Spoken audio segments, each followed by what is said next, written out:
One of the most beautiful things about gaming is despite everyone's drastically different taste, the sheer variety allows anyone to be included. From first-person shooters, to open-ended adventures, and to narrative-driven campaigns. These are just a few of the many different types of experiences that games can provide. And here are my top 5 favorite video game genres.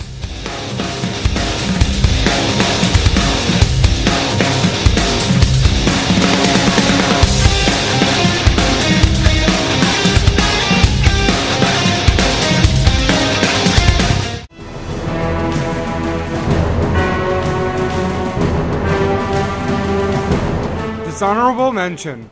Oversaturation is a common thing in just about anything, really. So, the Avengers made over $1 billion.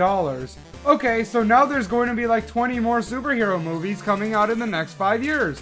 And obviously, video games are no exception to these pitfalls. Now, when gamers talk an overdone genre, most people point to the first-person shooter. And while I do definitely agree at this stance, I really don't mind them, which is a topic for a video in of itself. Instead, the genre that I tend to be spiteful against due to its many incarnations is the 2D platformer. Now, I do not hate this genre whatsoever.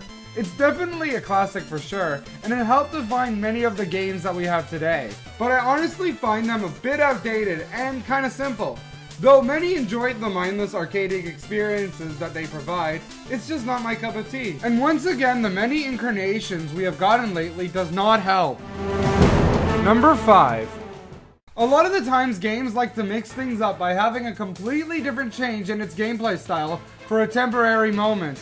On the other hand, some games like to dabble in a genre, but not exactly be its main focus. An example of the latter category is Naughty Dog, who typically makes more action and shooter focused gameplay such as The Last of Us and Uncharted. But these games have a great deal of stealth as well. While I haven't played an actual stealth game, the rush I get when I am forced to do a stealth section in a game is exhilarating. There is nothing more suspenseful than being forced to carefully sneak around an enemy, and when you create the suspense in a game, it can cause a deeper sense of immersion. The fact that a game can bring out such a feeling is what makes it fundamentally incredible. The magic of stealth-based gameplay is that instead of mindlessly rushing into your opponent's guns blazing, you have to actually plan your next move. It essentially forces your brain to think a lot harder about punching and shooting. Number 4. Even with all these genres, games actually boil down to only 2 categories: single or multiplayer. Back in the wee old days, multiplayer games did not exist, but with the introduction of online gaming, the idea of playing with your friends has taken off. In fact, I would argue that multiplayer gaming has eclipsed single player. And the 2 biggest genres of multiplayer games are first-person shooters and my preference, third-person shooters. Third-person shooters can also make single-player games incredibly fun. It allows you to be able to wield a gun as well as being able to see what's behind you without looking around. First-person shooters capture the feeling of isolation while allowing more freedom at the same time, whereas third-person shooters are designed more around the feeling of adventure. It all really comes down to preference. Number 3. Going back to my disdain for 2D platformers, I will admit that the part of the reason why I do not have a connection with them is because of my lack of childhood engagement. Growing up, I began with the N64, so my first look into platformers was with what I consider the superior genre, 3D platformers. The main difference between 2D and 3D platformers has to do with the experience of the game. 2D platformers require more skill and are much faster paced, while 3D platformers tend to be more adventure based. They simultaneously provide a way to have the enjoyment of a 2D platformer, while also being a lot more open by giving you the freedom on how to go about things. That being said, they do sacrifice difficulty in favor of exploration, something which is not necessarily a bad thing, especially coming from me, who has little to no skill at games. Seriously, I'm not exaggerating. Number 2. So we spent a great deal on this list talking about specific groups of gaming, subgenres if you will. That is because there are so many variants in a specific genre, the common threads are few and far between. But what if you like all games in a specific genre? What if, despite all these games providing completely different experiences, their sole link to categorize them together is what makes you like them? Action-adventure games may be a broader category than most, as what defines this genre is very loose, but the fact is I love all these games so much. I love having a challenge that is designed around more than just combat, but also exploration and puzzle solving. If you think about it, these games all have the same foundation despite combining ideas from other genres. At the end of the day, it just comes down to fighting bad guys and heading to a destination. Shadow of the Colossus and Twilight Princess may have many differences, but they also deep down come from the same roots.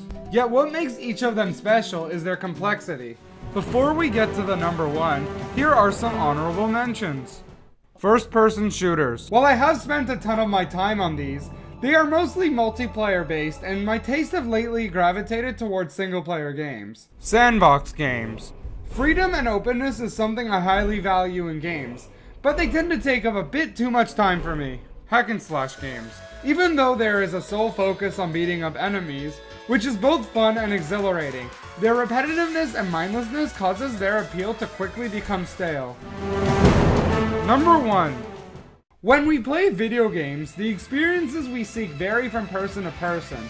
But if you think about it, it all really stems from one thing: challenge. The challenge can come from finding something, solving a puzzle, or even the classic platformer, and these reasons are why we play games.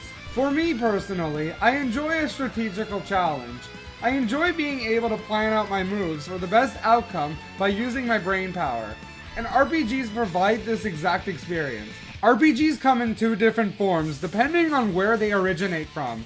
RPGs from Japan and RPGs from the West. While WRPGs have a faster pace and more open sense of exploration, I tend to prefer JRPGs for their encouragement of strategy over action. Furthermore, while non-linear stories are interesting, there is something more engaging of a classic story that has a beginning, middle, and end. With JRPGs, you really have to think about what you are doing, when to do it, and how you can execute your plan in the best possible way. It is strategy over skill. My name is Nothing Just Go, and the best thing you can take away from this list is that video game genres are incredibly subjective. There are so many different kinds of genres because there are so many different kinds of people with drastically different tastes. The beauty about gaming is that it can literally suck anyone in due to its variety, as all genres are equally the same, except sports games. Those suck.